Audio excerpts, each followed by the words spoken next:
बैठले रहबू कि गीतिया गाइबू? हां ए बहिनी गीतिया गावा ना।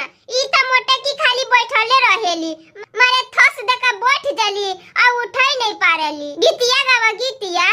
और ना ए बहिनी हम का गाई, तू ही लोगन जवान बाड़ू, तू लोगन गावा ना। अच्छा ठीक बा, तू बैठा थसका मार के। सात गो कोठरिया हो दीनानाथ एके गो के बाड़। अरे सात गो कोठरिया ये छठी मैया एके गो दुआर। अरे लिपते पोताते ये दीनानाथ हाथा बाहो खिया।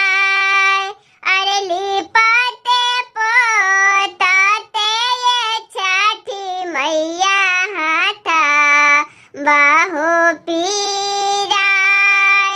अरे तैयो ना छोड़बलू ये दीनानाथ बांझिनी या के हो नाम। अरे तैयो ना छोड़बलू ये छठी मैया बांझिनी या के हो नाम।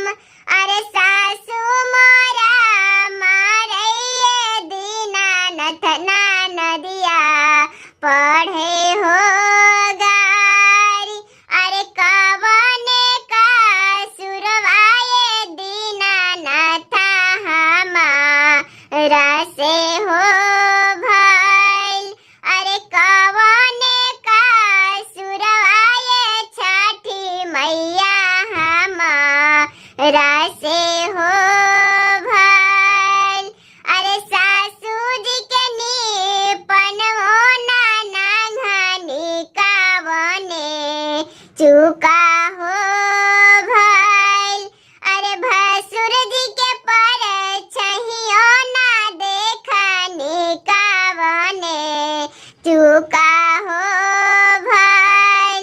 अरे भगना भगनी के धुकबो ना मारनी कावने चुका हो भइल। अरे जौता जधि के कु बोलियो ना बोलनी कावने चुका हो भइल।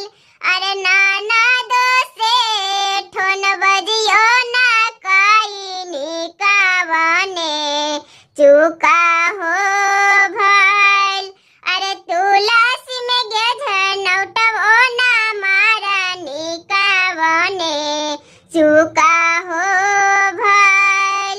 अरे चुपा रहूं चुपाए तिरिया पाटोरबे पोछू हो लोर। अरे चुपा रहूं चुपाए तिरिया पाटोरबे पोछू हो लोर।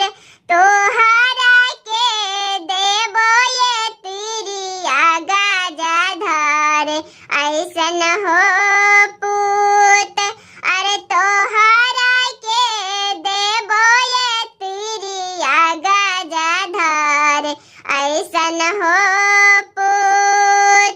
अरे तुलसी में दिहा ये तिरिया सांझा के हो सांझत।